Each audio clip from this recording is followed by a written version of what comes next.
I've been married for 6 years and have 2 children. My mom fell last week and we decided to take her into our care, even though we were under a lot of financial pressure. We struggled to make ends meet, but we always taught our kids that family is more important than anything else. It was a hot summer's day and I was driving a car. There weren't a lot of cars on the highway. A car broke down and stopped on the highway. The car in front of me slowed down. I put my foot on the brake to slow down, and I saw a big truck in my rearview mirror. It was a nightmare for me. I was terrified and I remember saying out loud, "I can't believe I'm going to die today." 3 seconds later, the big truck hit me and time immediately stopped and everything was quiet. As time stopped, the feeling of being loved grew stronger and stronger. Panic was replaced by love, giving me a sense of calm, and I was no longer afraid.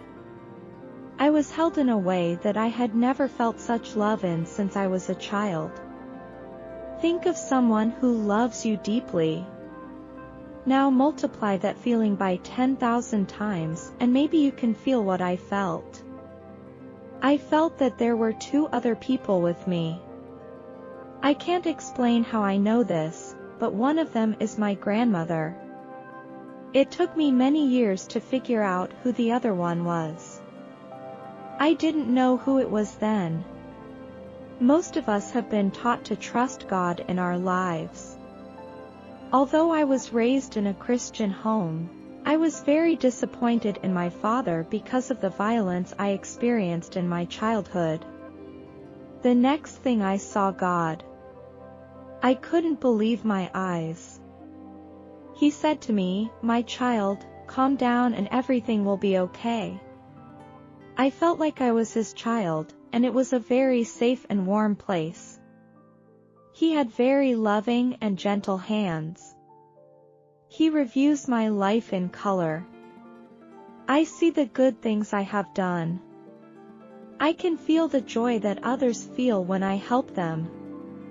He told me, "I am proud of you." Looking back at this also brought me joy because I could feel the difference I made in their lives that I didn't realize at the time. I didn't know them. Also, I see and feel the wrong things I have done. I had to feel the damage I had caused. God was not judging me. Instead, I was judging myself, and believe me, no one can judge himself more harshly than himself. I was so ashamed that he asked me, "What have you learned from this?" He didn't yell at me. It was hard for me to forgive myself. In his eyes, I got the answer that punishing myself did not make me better. Accepting his love was what he wanted me to do. Once I was able to accept God's love, it was easier for me to look at my life. I wanted to learn as much as I could, and I had a lot of questions. God loves me as much as I love my children. Even if they do something wrong, I still love them. I am not happy with their behavior, but that doesn't change my love for them. I am not physically abusing my children, but I am hurting them with my words. That's just too bad. I could feel their pain. I felt like a failure. When the life review was over, he explained to me my mission on earth. I was very surprised. All of us are very important to God. I thought he didn't know I existed. I had been beating myself up for years, and the question he asked me was, "What is the point of life if everyone lives the same?" That's why my work is so important. That's why I don't take criticism of anyone lightly.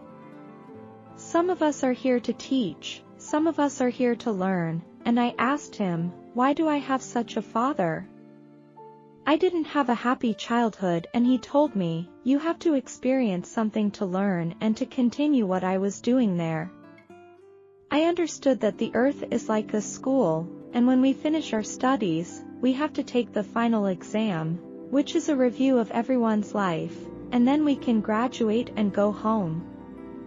It all makes so much sense. Finally, he showed me what I still needed to do. The next question before me was, do you want to stay or leave? Even though I wanted to stay in his arms, I needed to address the things that hurt people if I had the chance.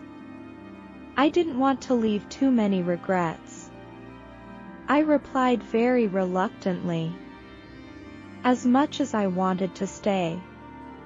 But I knew I had to go back, and the moment I said that, my conversation with God ended. 1 second, I was having a pleasant conversation with God, my grandmother. Suddenly, I was back in the car, my hand on the wheel.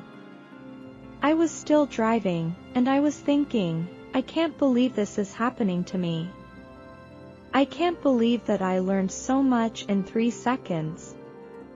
I can't believe my brain can think about so many things at the same time.